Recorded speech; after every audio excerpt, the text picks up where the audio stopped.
শাক বাচ্ছ মা? তোমার পছন্দের খেসারি শাক। দেখো আজকে বাজার থেকে নিয়ে আসছি একসঙ্গে 3 আটি। এগুলো দিয়ে ঘন্ট বানাবো ল্যাঠা মাছ দিয়ে। ওইগুলোকে মটর শাক বলে না? না, এগুলো মটর শাক না, মটর শাকের গোল গোল পাতা হয় আর রকম হয়। আর এগুলোর ফুল দেখো নীল নীল নীল, দেখো নীল ফুল। আর এগুলো পাকলে না অল্প একটু হয়ে যাবে। কতগুলো বেঁচেছি আর বাঁশের মধ্যে কত ফেলে দিয়ে।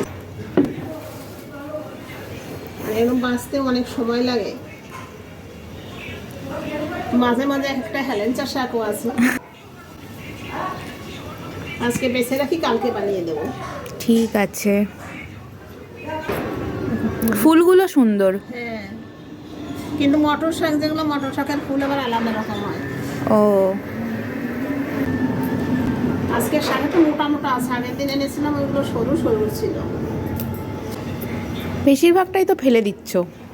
করবো, এগুলো খাওয়া যাবে না তো।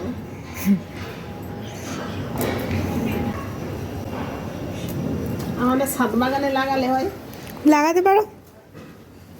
লাগানো অনেক মানে গজাবে কিনা সেটাই, বীজ পাওয়া যায় না। বীজ জলে ভিজিয়ে রাখতে হয়, অনেক ধরনের প্রসেস আছে, অনেক প্রসেস করে লাগাতে হয়। এগুলো দাদু আগে লাগাতো। ও